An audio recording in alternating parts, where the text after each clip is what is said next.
Saint Lazare de Béthanie, l'ami de Jésus, celui que Jésus ressuscita, le seul homme pour qui, durant sa vie, il pleura parce qu'il était mort et pourtant il le ressuscita.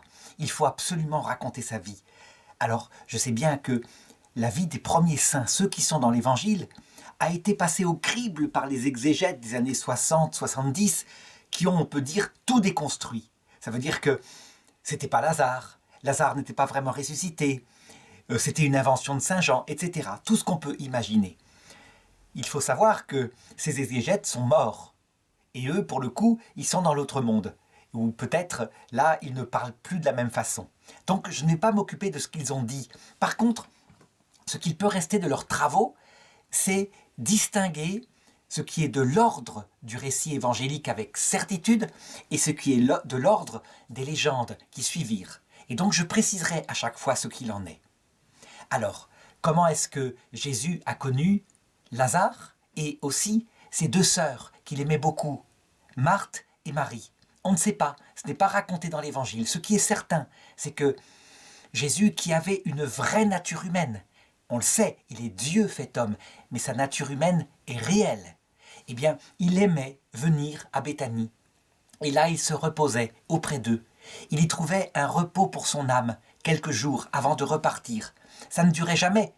Il l'avait dit, le Fils de l'homme n'a pas de rocher où déposer sa tête.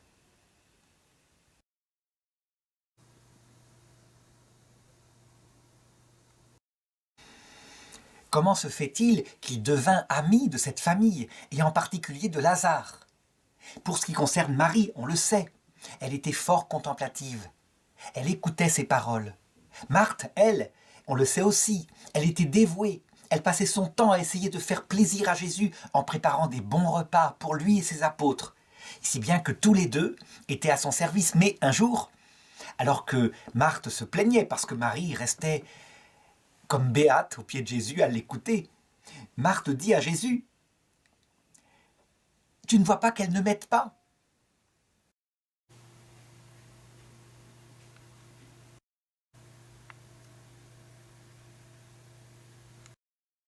Et Jésus lui répondit avec tout l'humour qui la caractérise, mais aussi une vérité totale. « Marthe, Marthe, tu t'inquiètes, tu t'agites pour beaucoup de choses. Une seule est nécessaire. Marie a choisi la meilleure part.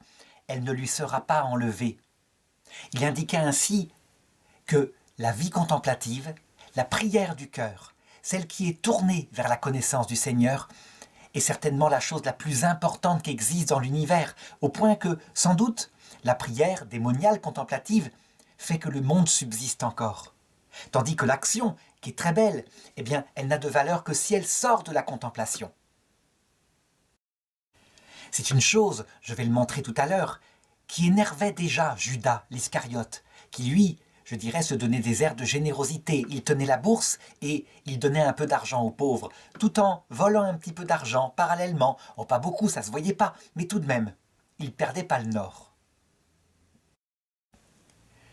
On ne sait pas ce qui fit que Jésus devint un ami intime, au sens le plus humain du terme. Non pas simplement par charité, mais au sens humain, un ami intime de Lazare. On ne sait pas. Était-ce simplement au sens humain? Eh bien, je vais émettre ici une hypothèse qui sera sans doute très critiquée par les quelques exégètes qui ont survécu à cette période, mais tout de même, quand on connaît Jésus, on sait à quel point il est proche des personnes humbles, des personnes qui ont énormément souffert. Eh bien, je pense que ce n'est pas pour rien que Jésus raconte à un moment donné une histoire en ce qui concerne l'autre monde. Et peut-être que parce qu'il nomme le héros de cette histoire, Lazare, c'est pas un hasard, justement. Et c'est parce qu'il parle de son ami Lazare.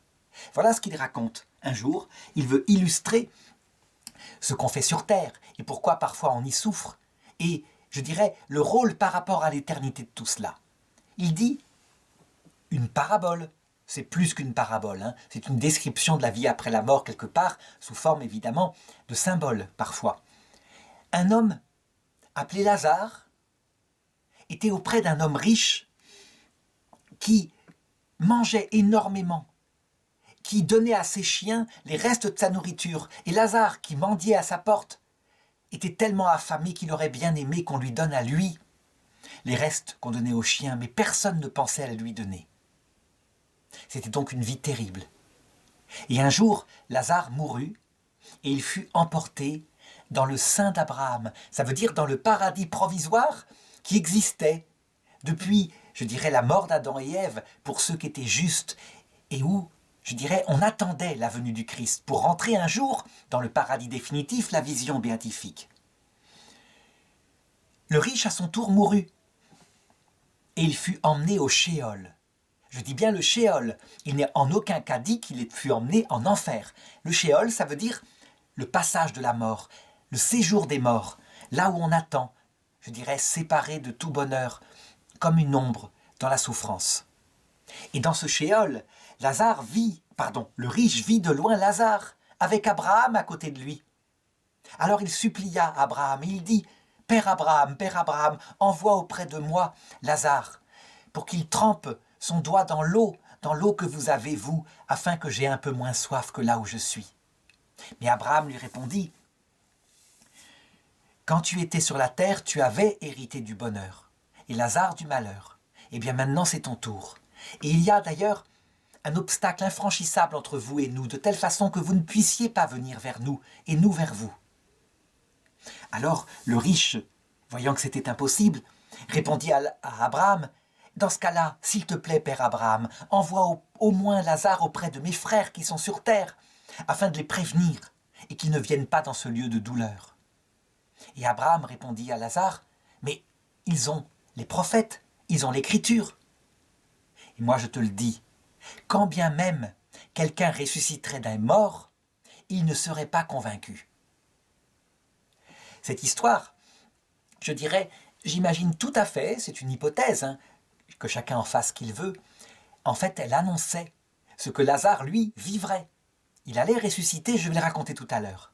Il allait vraiment ressusciter des morts, et véritablement certains ne crurent pas malgré cela. On dirait que Jésus fait une allusion à ça. En tout cas, si c'est cela, on peut dire que Lazare, c'est pas de la nourriture physique qu'il manquait, mais qu'il était véritablement quelque part dans une souffrance venant de ces hommes-là en question, qui refusèrent de croire malgré sa résurrection. Qu'est-ce qui s'est passé? On ne sait pas. Mais sans doute y a-t-il une souffrance spirituelle quelque part dans ce qu'a vécu Lazare, une injustice peut-être de la part des grands prêtres.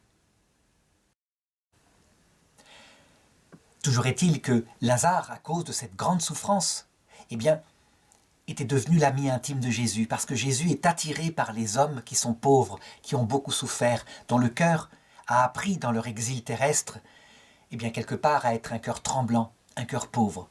C'est sans doute cela. Il n'y a pas de raison autre en tout cas, je le pense. Toujours est-il que si c'est bien ce Lazare qui avait soif énormément de richesse spirituelle, de connaissance de Dieu, et dont on le privait de quelque façon, des hommes riches, comblés de cette connaissance, lui en privaient d'une façon ou d'une autre, voilà ce qui lui arriva par la suite, et qui, pour le coup, est un récit certain de l'Évangile. Ça veut dire que Saint Jean qui le raconte, je dirais, a fait son enquête, il était là, il a assisté aux choses, et donc, manifestement, il n'invente pas. En effet, l'attitude étrange de Jésus, il la raconte telle que ça s'est passé. À nous d'en tirer le sens spirituel. Toujours est-il que Jésus était parti en apostolat avec ses apôtres, peut-être du côté de la Galilée. Et voilà qu'il reçut un message de Marthe et Marie, dont j'ai parlé tout à l'heure, les sœurs de Lazare. Marie, on le verra, va avoir un rôle très important à un moment donné, en fonction de ce geste d'ailleurs. Et Saint Jean en parle pour bien l'identifier. C'est celle qui mit le parfum sur les pieds de Jésus. C'est Marie de Béthanie. Et le message disait ceci, « Seigneur, viens, celui que tu aimes, Lazare, est très malade, viens le guérir. » Et elles avaient raison de faire appel à lui. On sait à quel point Jésus avait ce charisme de guérison incroyable. Tous ceux qu'il touchait ou qu'il ne touchait pas, même de loin, il les guérissait. Et donc l'espoir de Marthe et Marie était bien légitime. Et c'est là que Jésus eut une attitude vraiment étrange. Voilà ce qu'il dit à ses disciples. « Cette maladie ne mène pas à la mort. Elle est pour la qu'elle est pour que la gloire de Dieu se manifeste et que le Fils de l'homme, le Fils de Dieu, soit manifesté par elle. Et Jésus resta 2 jours de plus dans ce lieu où il faisait son apostolat.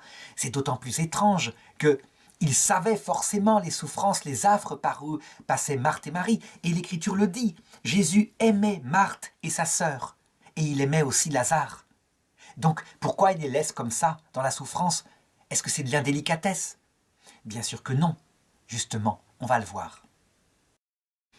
Toujours est-il que Marthe et Marie, en ce qui les concernait, elles ne peuvent pas comprendre. Elles ne peuvent qu'être très dans la douleur, puis très en colère éventuellement contre ce Jésus. Tout de même, il a l'air de prendre ça par-dessus la jambe. Et ce qui doit arriver, arriva. Eh bien, Lazare mourut.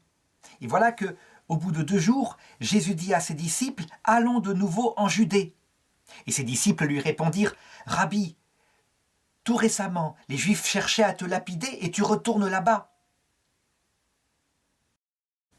Et Jésus leur fit de nouveau une réponse étrange. N'y a-t-il pas 12 heures de jour?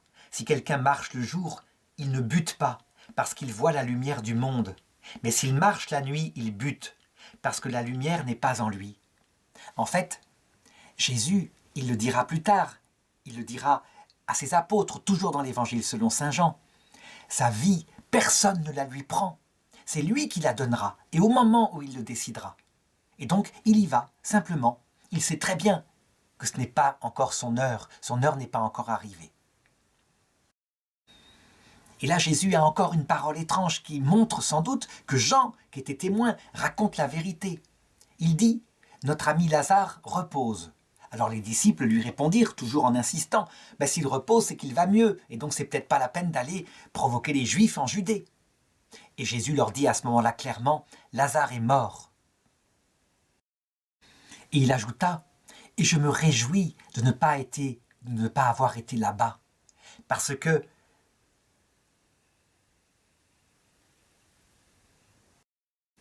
Et il ajouta « Et je me réjouis de ne pas avoir été là-bas, afin que vous croyiez. Mais allons-y maintenant. » Et Thomas qui était là, l'un des 12, eh bien, voyant qu'il n'y avait rien à faire, il était entêté, il voulait retourner en Judée.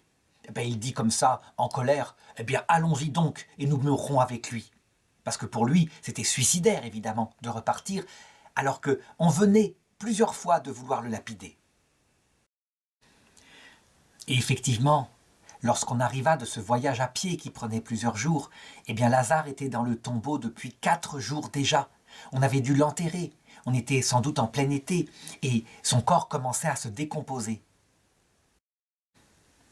Quant à Lazare, qui était probablement un homme assez riche et connu à Jérusalem, eh bien, beaucoup de gens étaient venus de Jérusalem, qui n'était pas si loin, 15 stades de Béthanie, afin d'assister à l'enterrement. Et ils étaient restés là, par amitié pour Marthe et Marie, pour les consoler, parce qu'elles étaient dans une très grande affliction. Et donc Jésus arriva, et Marthe, qui n'avait pas sa langue dans sa poche, en le voyant arriver comme ça, très détendu sans doute, lui dit « Seigneur, si tu avais été là, mon frère ne serait pas mort. » Et Jésus lui répondit « Ton frère ressuscitera. » Et Marthe, encore une fois, lui répondit « Oui, oui, il ressuscitera à la fin du monde, on le sait. » Et dit, évidemment, le ton sans doute qu'elle emploie est un ton qui est plein de reproches. Et on le comprend. Au cours de l'histoire, on verra des saints agir de la même façon avec Jésus. Par exemple, sainte Thérèse d'Avila, lorsqu'elle voyait qu'une famille qui venait de perdre le père, qui avait 4 enfants, et voilà que la mère tombait malade. Et elle suppliait pour que Jésus la guérisse, et il ne la guérissait pas. Alors qu'est-ce qu'elle faisait? Eh bien, elle attrapait la statue de Jésus et elle la mettait à la cave. Je crois que c'est sainte Catherine de Sienne d'ailleurs qui le faisait. C'était pas sainte Thérèse. Et alors, jusqu'à ce qu'elle ait été exaucée, il restait à la cave et souvent Jésus l'exauçait. Eh bien, Marthe, elle a sans doute ce même ton. Un ton qui est un ton de reproche parce qu'elle ne peut pas comprendre cette épreuve absurde que Jésus vient de lui imposer. Et Jésus lui répond « Je suis la résurrection. Qui croit en moi, même s'il meurt, vivra. Et quiconque vit et croit en moi ne mourra jamais. Le crois-tu?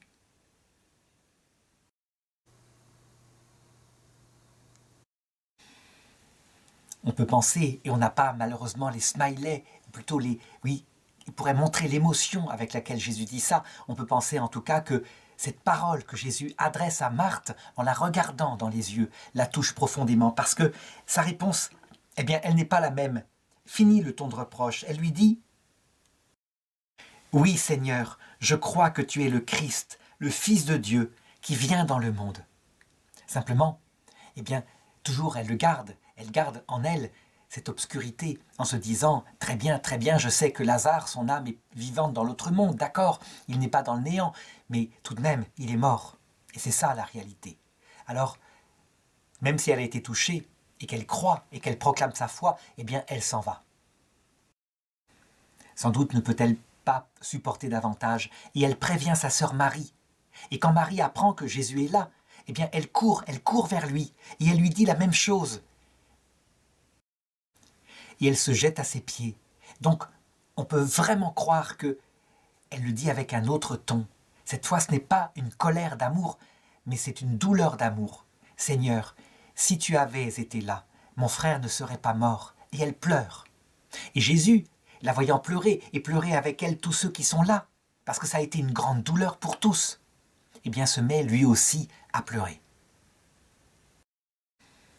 L'Écriture décrit la chose de cette façon-là. Jésus frémit en son esprit et se troubla. Il est donc sensible à cette douleur humaine, véritablement.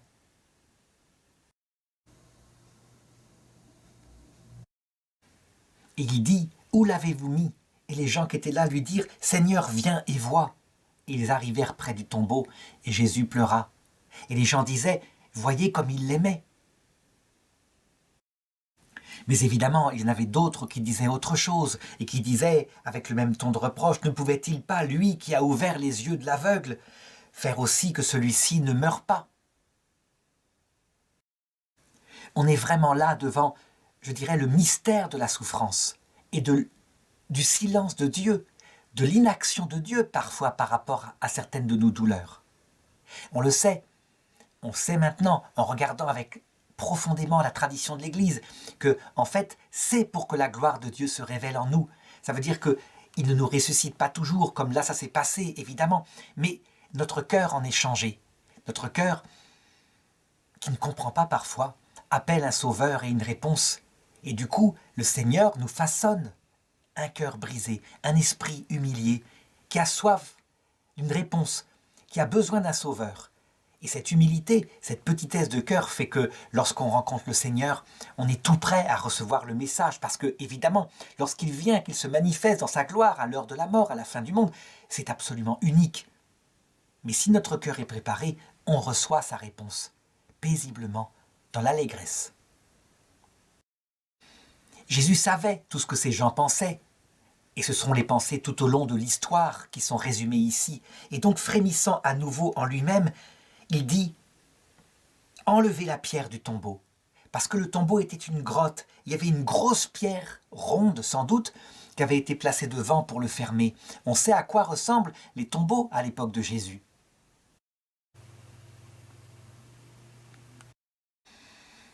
Et là, face à cette demande étrange de Jésus, enlevez la pierre, eh bien, Marthe, avec son bon sens, c'est une pragmatique, je l'ai dit. Elle est la patronne des religieuses apostoliques, celle qui s'occupe des malades, par exemple.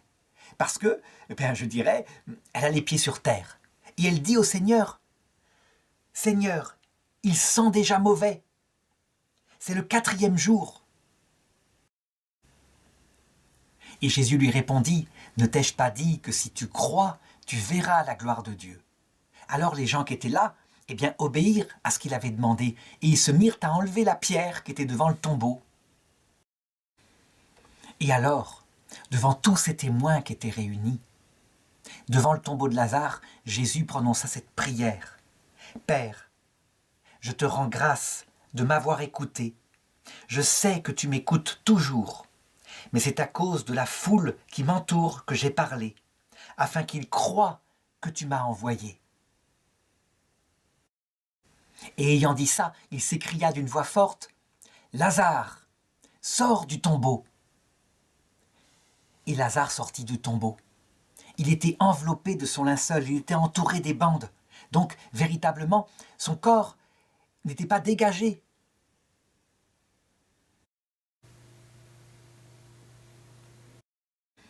Et Jésus dit, « Déliez-le et laissez-le aller. » Alors on aimerait savoir un petit peu quel fut le témoignage de Lazare. Où était-il durant ces 4 jours de mort? Qu'est-ce qu'il a vu de l'autre côté de cette vie? On aimerait.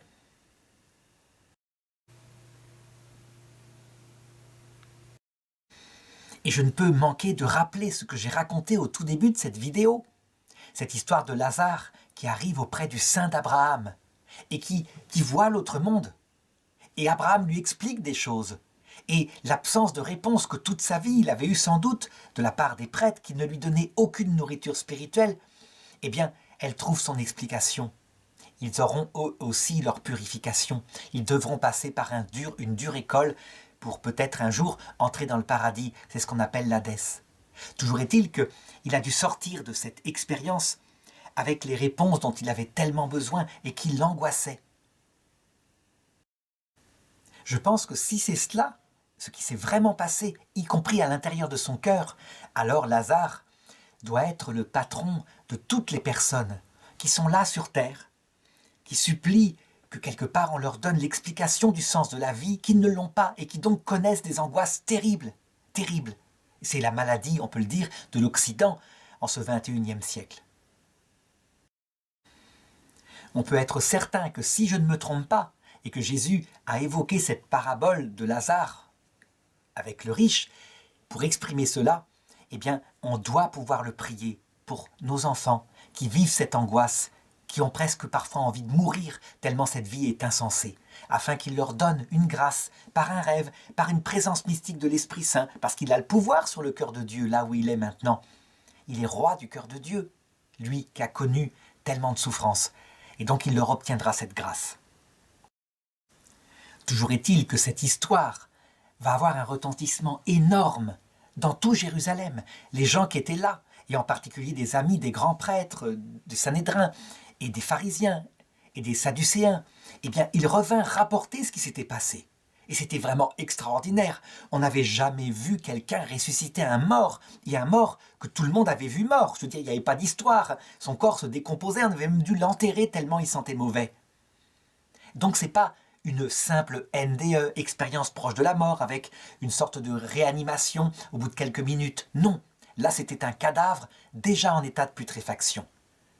Du coup, eh bien, les chefs des Juifs se réunirent à Jérusalem, et c'est ce que raconte explicitement Saint Jean. Ça veut dire cette histoire eut, je dirais, un effet de, oui c'est ça, de causalité, on peut le dire, en ce qui concerne la décision de tuer Jésus. En effet, les chefs du temple se dirent « Cet homme-là, Jésus, fait énormément de signes. Ça devient dangereux pour notre pouvoir. » Parce que, on le sait, il s'était opposé à eux tellement violemment. Il était allé jusqu'à leur dire leurs 4 vérités, à savoir leur hypocrisie. Eux qui paradaient en tenue sacerdotale et qui n'avaient rien, aucun amour de Dieu dans leur cœur. Eh bien, c'est à cette occasion de la résurrection de Lazare que ils eurent leur réunion finale, en présence de Caïphe le grand prêtre. Et ils se disaient l'un à l'autre, « Que faisons-nous?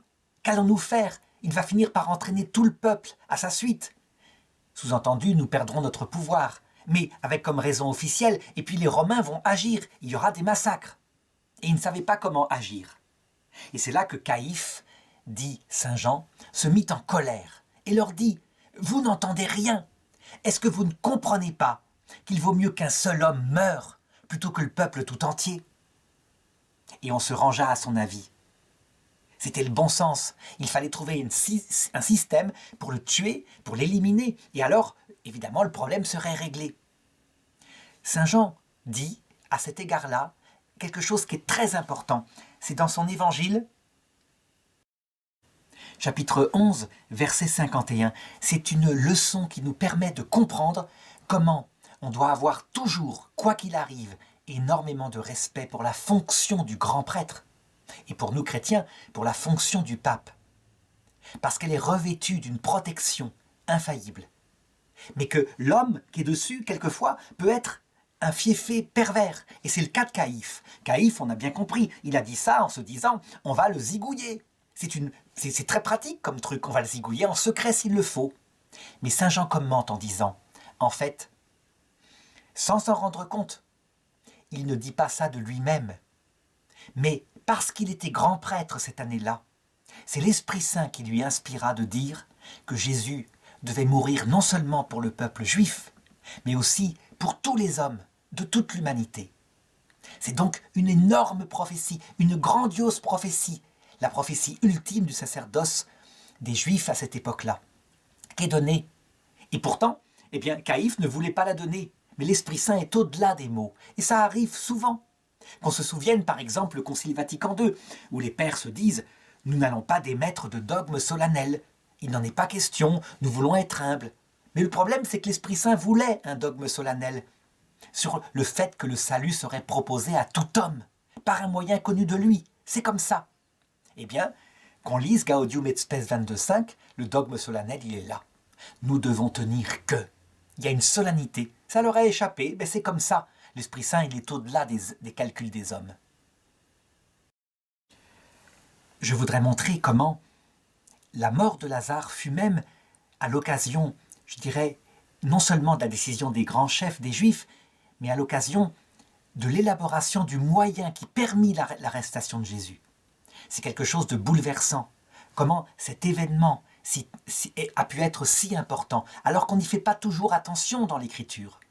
En effet, 6 jours avant la Pâque, donc 6 jours avant l'arrestation de Jésus, eh bien, Marie, la sœur de Lazare, qui avait assisté à tout ça, qui était bouleversée, qui voyait bien que Jésus était bien plus qu'un simple prophète, et Marthe sans doute aussi. Mais en tout cas, Marie vint à un repas où Jésus était là, à Béthanie, et il y avait Lazare qui assistait à ce repas aussi. Marie, je dirais, on sait par d'autres textes de l'Évangile que elle aussi était fort sensible. C'est une femme extrêmement sensible, qui cherchait sans doute l'amour, mais aussi le sens de la vie. Et donc, cette recherche éperdue lui avait sans doute fait faire des bêtises. La preuve, c'est ce que je vais raconter maintenant. Toujours est-il que Marie, qui avait beaucoup d'argent, sa famille devait être riche, eh bien, elle réussit à se procurer une fiole de parfum qui valait pour 1 an de salaire une vraie fortune. Et elle se jeta aux pieds de Jésus pendant le repas. Et il y avait là des hôtes de toutes sortes, des pharisiens, des scribes, qui assistaient au repas. Mais il y avait aussi certains des apôtres, dont Judas. Et elle se mit à briser la fiole sur les pieds de Jésus. Et ensuite, elle se mit à essuyer avec ses cheveux les pieds de Jésus. Et elle pleurait de tout son cœur. Peut-être parce qu'il l'avait sauvée de toutes les manières possibles. Il y avait là des gens qui regardaient ce qui se passait et qui se disaient « cet homme ne peut pas être un prophète. S'il était prophète, il saurait que cette femme, elle a des mœurs un peu dissolues. » Qu'est-ce qu'elle faisait, Marie? Ben peut-être, et je sais que certains exégètes se sont opposés à ça, mais peut-être que c'est elle, la femme adultère, une certaine Marie-Madeleine. Certains ont dit que ça pouvait être ça, et qu'il l'avait sauvée de la lapidation. Peut-être que, en fait, simplement, elle se faisait avoir par des hommes. Et donc, il est possible qu'elle ait commis l'adultère parce que, croyant qu'elle trouvait le grand amour, elle ne trouvait que, en fait, des prédateurs. Toujours est-il que ces hommes murmuraient en disant « manifestement, il n'est pas prophète ». Et puis, il y avait là aussi Judas et d'autres qui disaient « c'est n'importe quoi, ce parfum, 1 an de salaire ». Et Judas disait même publiquement « on aurait bien dû le vendre et donner l'argent aux pauvres, ça aurait été quand même utile ». Et Jésus savait exactement ce que ces gens avaient dans la tête. Alors, il se mit à parler, et il dit à celui qui les invitait à ce repas,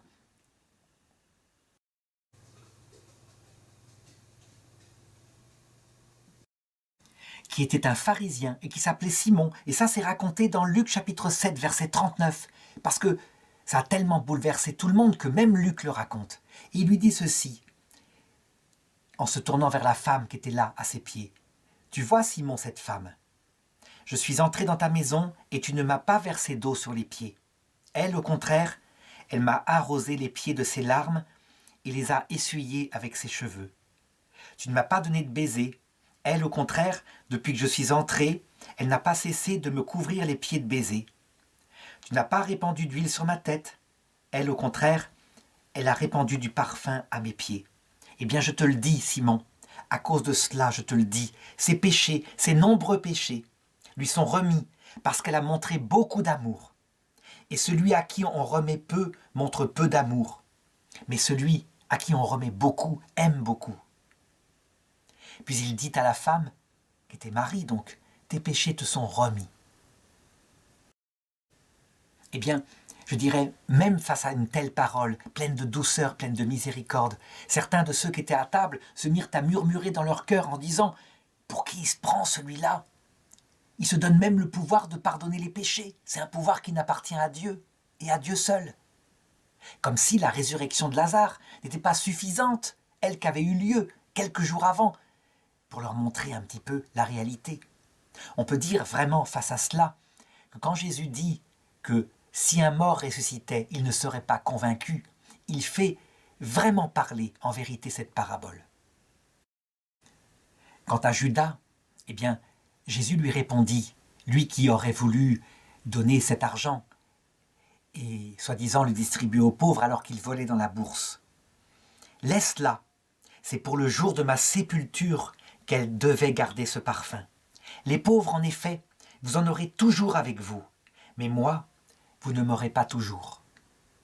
On peut être quasiment certain que c'est ce jour-là que Judas, scandalisé par la vanité de Jésus, c'est comme ça qu'il a pris les choses. Il pardonne les péchés, il se laisse mettre du parfum sur les pieds par une bonne femme qui est n'importe quoi en plus. Mais c'est ce jour-là qu'il décida de le livrer. Et donc l'occasion se présenta que les deux complicités qui détestaient ce Jésus pour les gestes et les paroles qu'il disait se réunirent un jour. Et donc pour 30 pièces d'argent, les grands prêtres, Caïphe, eh bien, décidèrent de se servir de lui comme messager pour leur indiquer où il se cachait. Et c'était au jardin des Oliviers. Et on sait qu'il le livra par un signe qu'il avait convenu avec eux, à savoir un baiser, carrément un baiser. Donc, il faut le reconnaître, c'est curieux mais c'est comme ça. Ce grand signe de la résurrection de Lazare est à la fois pour les gens humbles, ce qui leur a démontré définitivement que Jésus venait de Dieu. Et donc, il est raconté dans l'Écriture que la foule, la grande foule croyait en lui. Et en plus, il se réjouissait du fait qu'il fermait sans arrêt la bouche de ces pharisiens, de ces scribes, qui leur mettaient un tellement dur esclavage. Et c'est pour cela que, lorsqu'il arriva vers Jérusalem, quelques jours plus tard, c'est cette foule-là qui prit des rameaux dans les arbres et qui le mit devant son âne, afin de lui faire une entrée royale à Jérusalem.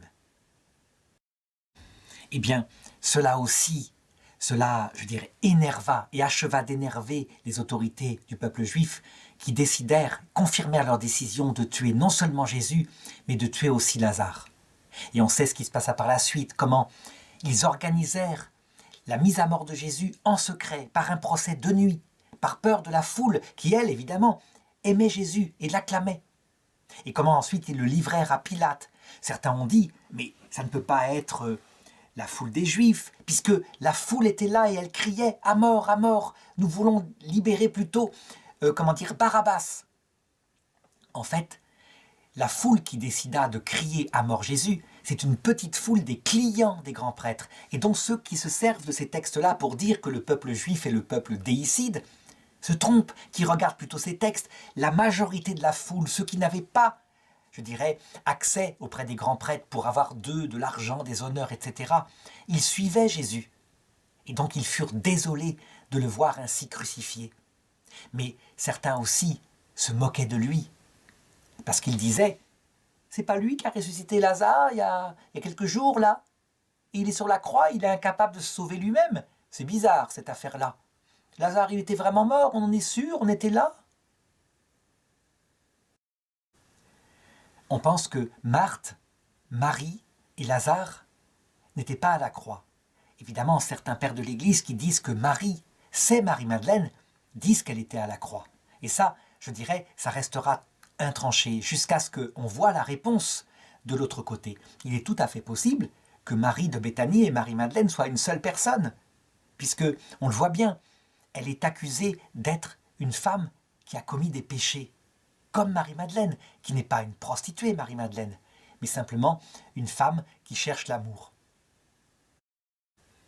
Toujours est-il que la décision de tuer Lazare, eh bien, elle tomba à l'eau, forcément, parce que la mort de Jésus semblait résoudre le problème. Le problème, c'est que, en fait, ça ne régla rien. À savoir que les disciples commencèrent à dire qu'ils l'avaient vu ressusciter. Ils se mirent à prêcher dans la rue. Et avec eux, Marie-Madeleine en particulier, qui prêcha. Ce que je vais raconter maintenant est de l'ordre de la légende, donc à voir si c'est vrai ou si c'est faux. Ce qui semble être dit par la légende et raconté par l'Orient, donc peut-être est-ce vrai, c'est que 10 ans plus tard, quand la persécution venant des Juifs devint plus forte, avec en particulier Saul, qui avait reçu des lettres de mission pour aller jusqu'à Damas, afin de pourchasser les Juifs devenus chrétiens et éventuellement les exécuter. 10 ans plus tard, tous ces apôtres qui couraient Jérusalem, donc en l'an 45, eh bien les grands prêtres décidèrent de s'en débarrasser. Et de quelle façon? Eh bien c'est simple, ils les attrapèrent et ils les mirent sur un bateau, en leur exigeant l'exil. Fichez le camp d'ici, vous n'avez plus le droit de rentrer à Jérusalem. Et sur ce bateau, il y avait plusieurs personnes, dit la tradition. Il y avait en particulier Lazare, mais aussi Marie-Madeleine, et aussi Marthe, Maximin, Marcel et plusieurs autres chrétiens. C'est curieux, ces légendes du début de l'Église qui s'obstinent à identifier Marie de Béthanie et Marie-Madeleine, je le signale en passant, comme une petite pierre dans le jardin des exégètes qui n'en savent rien, évidemment. Je veux dire qu'on ne peut pas trancher dans un sens ou dans l'autre, c'est impossible, c'est simplement possible qu'il soit une seule et même personne. C'était une vieille barcasse qui n'avait pas de rame, et donc ils arrivèrent à se débrouiller comme ils purent avec une vieille voile et à se diriger, à traverser la Méditerranée. Et là, le hasard les fit débarquer dans la région de Massilia, ça veut dire l'actuelle Marseille, donc en Gaule. Eh bien, Lazare se mit à raconter à tout le monde ce qu'il avait vécu, à raconter l'Évangile. Comment pouvait-il en être autrement? Il n'avait peur de rien, lui qui avait vu le ciel. Et donc il en parlait. Et la légende dit qu'il devint donc le premier évêque de Marseille. Et il resta évêque pendant 30 ans. Évidemment, du côté de l'Empire romain, on voyait cette espèce de secte pseudo-juive, mais qui se séparait des Juifs, qui grandissait, qui était bizarre. Ça veut dire qu'ils se réunissaient en secret, ils buvaient le sang de leur Dieu, ils offraient des sacrifices comme ça. Et donc, les légendes et des théories du complot commencèrent à se répandre dans l'Empire romain en disant « c'est une secte pervers et sans doute qu'ils tuent des enfants ». Toujours est-il que quand Rome prit feu, à l'époque de l'empereur Néron, eh bien, parce que le peuple commençait à dire « c'est probablement Néron qui a mis le feu pour se construire ce grand palais-là, sa demeure d'or », comme il le disait, eh bien, Néron n'eut pas de meilleure idée que de dire « pas du tout ». Ce sont les chrétiens, c'est cette secte perverse dans Rome. Ils veulent la fin du monde, ils ont mis le feu à la ville pour provoquer la fin du monde. Et donc, on attrapa les chrétiens avec une cruelle persécution. Et c'est à cette époque-là, vers 65 après Jésus-Christ, que fut tué Pierre et Paul à Rome. Si bien que le successeur de Pierre fut le pape Clay, qui était d'ailleurs un prêtre déjà et un évêque, mais qui devint successeur de Pierre et qui hérita de son charisme. Très vite, Clay lui-même fut persécuté. Et sous l'empereur Titus, donc en 80 après Jésus-Christ, la persécution se répandit jusqu'à Marseille, où on voulait faire disparaître, c'était les consuls qui décidaient sur place, cette espèce de secte inarrêtable qui se répandait partout. Et donc, Lazare fut arrêté. Et la technique qui était utilisée par les proconsuls était classique, déjà à cette époque-là. Pour les reconnaître, c'était assez simple. Il fallait leur demander d'offrir quelques grains d'encens devant la statue de l'empereur. Ce qu'il fit. Et évidemment, Lazare refusa, pour une raison très nette, c'est que il n'y a de Dieu que Dieu. Ça venait du judaïsme. Et donc, quitte à mourir, on n'offre pas d'encens devant la statue d'un faux Dieu, à savoir l'empereur, qui est un homme politique.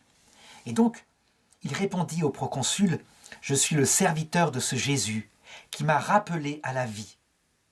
Je ne puis reconnaître d'autre Dieu que lui et son Père, créateur de toutes choses. » Alors évidemment, puisque c'était simple, on avait un chrétien et même un chef chrétien, eh bien on décida de le torturer pour voir jusqu'où il résisterait. Donc il lui fut appliqué la torture, la déchirure par des ongles de fer, le fait qu'on le brûle par certaines parties de son corps avec un gril d'airain. Il fut transpercé à coups de flèche.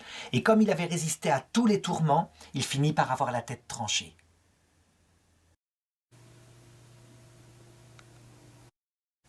Ça se passait le 17 décembre de l'an 80. Et on peut dire que l'âme de Lazare, cette fois, rejoignit enfin ce qu'il avait entreaperçu durant ces 4 jours au tombeau, à savoir le Seigneur. Mais cette fois, dans une vie qui ne devait plus retourner dans cette vallée de larmes qu'est la terre, en attendant la résurrection de son corps, mais cette fois définitive. Parce que ce que Jésus lui avait donné là comme résurrection, c'était de revenir dans le corps avec son mode charnel. Mais ce que lui attend maintenant, c'est la résurrection avec ce corps transfiguré, un vrai corps, son vrai corps, mais avec des propriétés nouvelles, adaptées cette fois à son âme pour la vie éternelle. Et donc je conclurai cette vidéo en disant, il faut prier Lazare quand on a un enfant ou une personne âgée qui n'a plus envie de vivre sur terre parce que cette vie est insensée. Probablement est-il ce pauvre que les riches ne voulaient pas nourrir de la nourriture de Dieu et qu'ils préféraient donner aux chiens. Cette parabole-là illustre sans doute ce qu'il souffrit de la part du clergé juif de l'époque, qui évidemment ne faisait pas son travail. Si c'est le cas, eh bien si une personne souffre de cela, il ne faut pas hésiter à la confier à Lazare et il a le pouvoir d'obtenir de Dieu ce que lui-même a vécu, à savoir que la personne soit mise en présence de la réponse sur cette terre pour qu'elle aille de nouveau bien parce que son cœur retrouve l'espérance théologale.